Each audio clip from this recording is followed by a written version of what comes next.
महाकुंभ हादसे को लेकर हिंदुओं का गुस्सा 7वें आसमान पर पहुंच गया है। जो हिंदू कल तक मोदी मोदी के नारे लगाते नहीं थकते थे, वो आज मोदी हाय हाय के नारे लगा रहे हैं।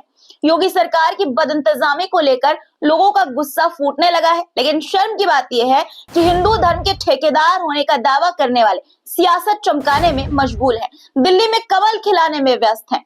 बाबा बागेश्वर के मोक्ष वाले बयान पर क्यों मचा है बवाल और कौन उन्हें जेल भेजने की बात कर रहा है? गोदी मीडिया और योगी मोदी के अंधभक्त अब किस तरह योगी सरकार की बदइंतजामी को साजिश करार देने में जुटे हैं? महाकुंभ हादसे से जुड़ी तमाम अपडेट और इस पर हो रही सियासत आपको आज के इस वीडियो में दिखाने वाली हूँ। तो आज का पूरा वीडियो जरूर देखिएगा बिना स्किप किए। और वीडियो शुरू करने से पहले हर रोज की तरह एक गुजारिश की वीडियो को लाइक जरूर कर दीजिएगा। अपने भाइयों, अपनी बहनों और अपने बड़ों से यही गुजारिश है कि लाइक कर दिया करिए और कमेंट में कमेंट करना बिल्कुल मत भूला करिए, क्योंकि आवाज उठाना, मुद्दों पर अपनी राय लिखना आज के इस दौर में बेहद जरूरी हो गया है। चलिए अब शुरू करते हैं वीडियो। द लाइव टीवी, सच सबसे आगे। आदाब दोस्तों, मेरा नाम है मिसबा खान और आप मुझे द लाइव टीवी पर देख रहे हैं। प्रयागराज में महाकुंभ में मची भगदड़ को लेकर प्रधानमंत्री मोदी से लेकर योगी आदित्यनाथ तक सवालों के घेरे में है। बीजेपी के दोनों फायर ब्रांड नेता हिंदू धर्म के सबसे बड़े ठेकेदार होने का दावा करते हैं, लेकिन महाकुंभ के हादसे से नाराज हिंदू लोग ही अब ये पूछ रहे हैं कि हादसे के बाद जब हिंदू मुश्किल में फंसे हैं, हिंदू खतरे में हैं, तो दोनों नेता अपनी जिम्मेदारी निभाने से क्यों भाग रहे हैं? दोनों नेताओं ने दुख जताने के अलावा पीड़ित लोगों के लिए क्या किया है? निर्दोष लोगों की मौत के बाद पीड़ित परिवार को 25-25 लाख रुपए मुआवजा देने का ऐलान तो कर दिया गया, लेकिन उनके जख्मों पर मरहम लगाने के लिए क्या उन्होंने पीड़ित परिवारों से मुलाकात की? जब वोट लेने की बारी आती है तो छोटे से छोटे मामले पर नेताओं का हुजूम जमा हो जाता है, लेकिन 30 से ज्यादा लोगों की आधिकारिक तौर पर मौत की पुष्टि की गई है। 60 से ज्यादा लोग जख्मी बताए जा रहे हैं। हजारों लोग लापता बताए जा रहे हैं, जिसके परिवार वाले रातों रात, हर दिन हर रात बिलख रहे हैं, उनकी तलाश कर रहे हैं इस उम्मीद में कि शायद कोई करिश्मा हो जाए और वो लापता हुए अपनों से फिर से मिल सके। लेकिन उनकी मदद के लिए सरकार, प्रशासन कोई आगे नहीं आ रहा है। उनकी सुध लेने वाला कोई नहीं है, उनकी तकलीफ जानने वाला कोई नहीं है। पीएम मोदी भी पीड़ित परिवार से मिलने नहीं पहुंचे, क्योंकि यूपी में अभी चुनाव नहीं है। अगर चुनाव होता तो प्रधानमंत्री मोदी प्रयागराज जरूर जाते। हमारी बातों पर अगर आपको यकीन ना हो तो दिल्ली के द्वारका की ये तस्वीर देखिए। प्रधानमंत्री नरेंद्र मोदी ने दिल्ली में कमल खिलाने के लिए समय तो निकाल लिया, लेकिन प्रयागराज जाकर पीड़ित हिंदू लोगों का हाल जानना उन्हें फायदे का सौदा नहीं मालूम पड़ा, क्योंकि पीड़ित परिवार फिलहाल वोटर नहीं है, उनके फिलहाल वोटर है दिल्ली की जनता। इसलिए प्रयागराज की घटना से ज्यादा पूरा फोकस इस वक्त दिल्ली पर है। एक यूजर ने प्रधानमंत्री मोदी पर हमला करते हुए लिखा कि कुंभ में मची भगदड़ में असंख्य लोग मारे गए, असंख्य घायल हो गए हैं। इधर दिल्ली में प्रधानमंत्री मोदी चुनावी रैली करके कमल खिला रहे हैं। देखा जाए तो नरेंद्र मोदी का चरित्र रहा है लाशों पर राजनीति करके सत्ता हथियाना। नरेंद्र मोदी को जनहित की चिंता नहीं है, दिल्ली में सरकार बनाने की चिंता है।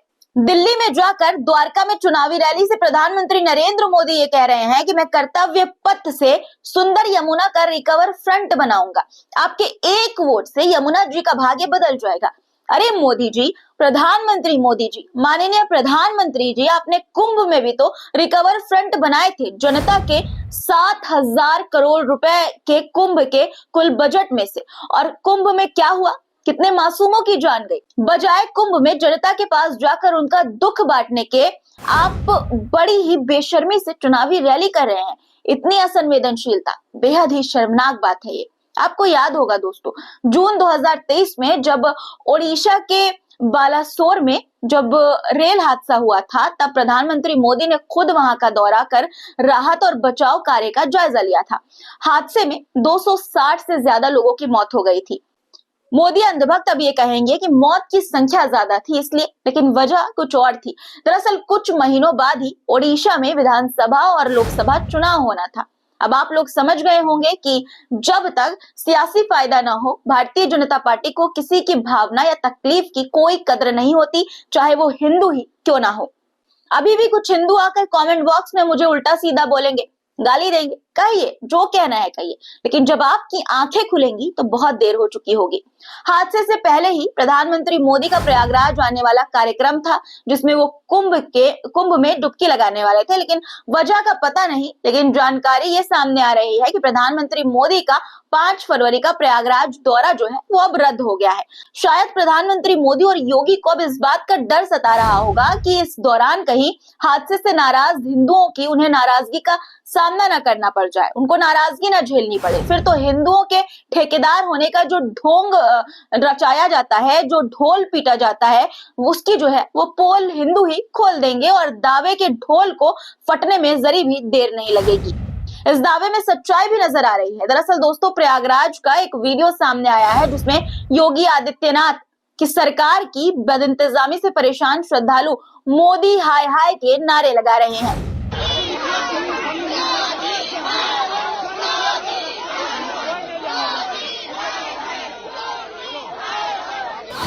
दोस्तों, जब प्रधानमंत्री नरेंद्र मोदी प्रयागराज की तैयारियों का जायजा ले सकते हैं, तो प्रयागराज में बदइंतजामी की वजह से हुए हादसे की पड़ताल क्यों नहीं कर सकते?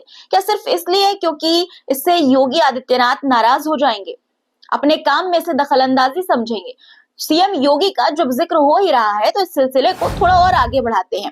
सीएम योगी ने हादसे पर मुआवजे का ऐलान कर दिया। मामले की जांच का जिम्मा न्यायिक आयोग को सौंप दिया गया है, लेकिन उन्होंने भी पीड़ित परिवारों से सीधी मुलाकात करने की जहमत नहीं उठाई, क्योंकि यूपी में चुनाव नहीं है। बांग्लादेश में जब हिंदू मुसीबत में था, हिंदुओं के साथ अत्याचार हो रहा था, जुल्म हो रहा था, तो उन्हें एकजुट करने के लिए योगी आदित्यनाथ ने ये कहा था कि बटोगे तो कटोगे। फिर प्रयागराज में जब हिंदू मुसीबत में है, हिंदू खतरे में है, तो वो कटोगे तो छोड़ देंगे जैसे सलूक को हिंदुओं के साथ क्यों कर रहे हैं? ये बड़ा सवाल है दोस्तों, और इसका जवाब मैं हर उस अंधभक्त से पूछना चाहती हूँ, हर उस अंधभक्त से इसका जवाब चाहती हूँ जो ट्विटर पर नफरत फैलाने में सबसे आगे रहता है मुसलमानों के खिलाफ। हादसे के बाद, कुंभ में हुए हादसे के बाद दिल्ली चुनाव प्रचार में प्रधानमंत्री मोदी ने यह कहा कि कांग्रेस के शाही परिवार ने भारत की माननीय राष्ट्रपति जी का घोर अपमान किया है। उन्हें इसके लिए जल्द से जल्द राष्ट्रपति जी के साथ ही हमारे गरीब भाई बहनों, SC, ST और OBC समुदाय से माफी मांगनी चाहिए।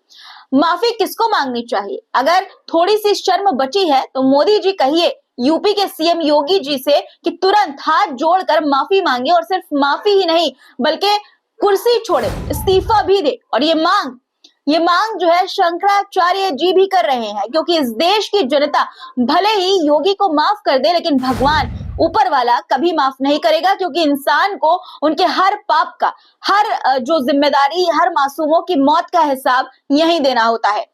माननीय सीएम योगी आदित्यनाथ जी प्रयागराज आ तो रहे हैं, लेकिन पीड़ितों से मुलाकात करने के लिए नहीं, बल्कि कुंभ में अपनी व्यवस्था का झूठा ढिंढोरा पीटने के लिए।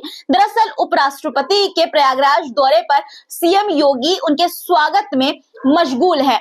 सीएम योगी के इस रवैये को लेकर ज्योतिष मठ के शंकराचार्य अविमुक्तेश्वरानंद सरस्वती उनसे नाराज हैं। अपनी बेबाकी के लिए जाने जाने वाले शंकराचार्य ने सीएम योगी को लेकर कहा कि जो शख्स मौत के आंकड़े छिपाने के लिए झूठ का सहारा ले, मौत को 17 से 18 घंटे तक अफवाह की शक्ल देता रहे, क्या ऐसे शख्स को संत कहने का हक है? उन्होंने कहा कि संत कभी भी अपनी गलतियों या सच पर पर्दा नहीं डालता। उन्होंने कहा कि झूठ बोलकर सीएम योगी खुद अपनी नजरों में गिर गए हैं। उन्होंने एक पुलिस अधिकारी से हुई बातचीत का हवाला देते हुए यह दावा किया कि 6 जगहों पर हादसा हुआ था और मौत का आंकड़ा 30 से कहीं ज्यादा है, जिसे सरकार छुपा रही है। दोस्तों, यूपी के पूर्व सीएम अखिलेश यादव ने भी योगी सरकार पर मरने वालों का आंकड़ा छिपाने का आरोप लगाया है। अखिलेश यादव के मुताबिक मुआवजे की रकम ना देनी पड़े, इसलिए मरने वालों की, जिनकी जाने गई है, उनका आंकड़ा कम बताया जा रहा है। उन्होंने कहा कि हादसे के बाद कई लोग लापता हैं, जिनकी तलाश को लेकर सरकार गंभीर नहीं है। आपको बता दूं दोस्तों कि अभी कल ही मैंने एक रिपोर्ट दिखाई थी, जिसमें मैंने आपको बताया था कि तकरीबन 1,500 लोग गायब हैं, लापता है, यानी कि 1,500 लोग इस वक्त लापता हैं और कोई सुध उनका लेने वाला नहीं है। महाकुंभ हादसे को लेकर जब हाई प्रोफाइल लोगों की बात हो ही रही है, तो बाबा बागेश्वर भला कैसे पीछे रह सकते हैं? बाबा बागेश्वर ने कहा कि जिन लोगों की मौत भगदड़ में हुई है, कुचल कुचल कर हुई है, उन्हें मोक्ष हासिल हुआ है, क्योंकि वो गंगा के किनारे मरे हैं। बाबा बागेश्वर के इस बयान पर शंकराचार्य अविमुक्तेश्वरानंद सरस्वती ने कहा है कि अगर ये वाकई में मोक्ष हासिल करने का रास्ता है तो वो उन तमाम संतों से गुजारिश करेंगे कि ऐसे लोगों को मोक्ष दिलाने में वो उनका साथ देंगे और उनके लेटने पर उनके शरीर पर कूद कूद कर उन्हें मोक्ष दिलाएंगे। बाबा बागेश्वर को ये पूरा हादसा जो है वो साजिश नजर आ रहा है दोस्तों। सनातन धर्म को बदनाम करने की साजिश, ये हादसा, ये भगदड़ जो है उन्हें लग रही है। बाबा बागेश्वर ही नहीं बल्कि तमाम गोदी मीडिया वाले योगी सरकार की बदइंतजामी को साजिश का रंग देने में अब जुट गए हैं। इस देश में यकीन जानिए दोस्तों, अगर 1 लाख भी लोगों की मौत हो जाएगी तो ये गिद्ध और मोदी मीडिया जो है, गोदी मीडिया जो है, मोदी के चरण में लोट लोट कर गुलामी जो करता है वो उस मौत को भी जस्टिफाई कर देगा। सच कह रही हूँ, क्योंकि जिस तरह से ये लोग बातें करते हैं, जिस तरह से हर एक चीज को जस्टिफाई करते हैं, हर एक गलत चीज को जस्टिफाई करते हैं, उससे यही लगता है कि अगर 1 लाख लोग भी मर जाएंगे भगदड़ में तो ये लोग कहेंगे कि अरे ये तो साजिश थी, इसलिए 1 लाख लोग मर गए हैं। इसके अलावा दोस्तों सांसद चंद्रशेखर ने हादसे के लिए बाबा बागेश्वर को जिम्मेदार ठहराते हुए उन्हें गिरफ्तार करने की अब मांग कर दी है। उन्होंने कहा कि प्रयागराज दौरे के दौरान बाबा ने ये कहा था कि कुंभ में मौनी अवस्था के अवसर पर यहाँ अमृत वर्षा होगी, जो नहीं आएगा वो देशद्रोही होगा। उनके बयान की वजह से बड़ी संख्या में लोग वहां पहुंचे, जिसकी वजह से बड़ा हादसा हुआ, जिसकी वजह से भगदड़ मची। हादसे के बाद अखिल भारतीय अखाड़ा परिषद के अध्यक्ष महंत रविंद्र पुरी जो हैं वो योगी के गुणगान करने में जुटे हुए हैं। यही नहीं, योगी आदित्यनाथ पर सवाल उठाने पर उन्होंने शंकराचार्य स्वामी अविमुक्तेश्वरानंद की जो है वो वसीयत पर ही सवाल उठा दिया है और उन्हें फर्जी बता दिया है। चाटुकारिता की हद पार करते हुए उन्होंने कहा कि सभी 13 अखाड़े सीएम योगी के साथ हैं। अब सोचिए दोस्तों आप खुद।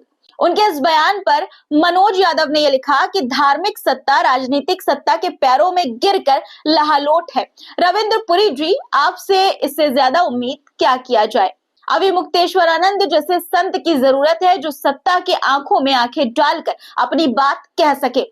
हादसे के तुरंत बाद का कुंभ के डीआईजी का ये कहना है कि दूसरी भगदड़ हुई या नहीं हुई ये उनके संज्ञान में नहीं है। ये अजीब लगता है। चप्पे चप्पे पर सीसीटीवी लगे हैं, कितने करोड़ लोग डुबकी लगा ले रहे हैं, इसकी गिनती की जा रही है, लेकिन एक घटना हुई या नहीं हुई ये डीआईजी लेवल के अधिकारी को नहीं पता।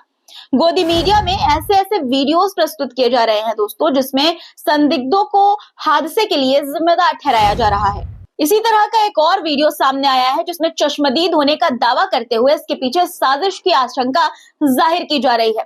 वीडियो में एक तरफ अखिलेश के समर्थकों को नारे लगाते हुए दिखाया जा रहा है और ये बताने की साजिश की जा रही है कि हादसे के लिए अखिलेश समर्थक जिम्मेदार हैं। बताइए दोस्तों, कितनी शर्मनाक बात है ये। हालांकि एक वीडियो में हादसे के लिए योगी पुलिस को जिम्मेदार भी ठहराया जा रहा है। बताया जा रहा है कि व्यवस्था को संभालने के लिए पुलिस की संख्या बेहद कम थी और जो पुलिस थी भी उनकी बदइंतजामी की वजह से हादसा हुआ। लोगों ने साफ कहा कि बदइंतजामी की वजह से भगदड़ मची, जिसकी वजह से हादसा हुआ है।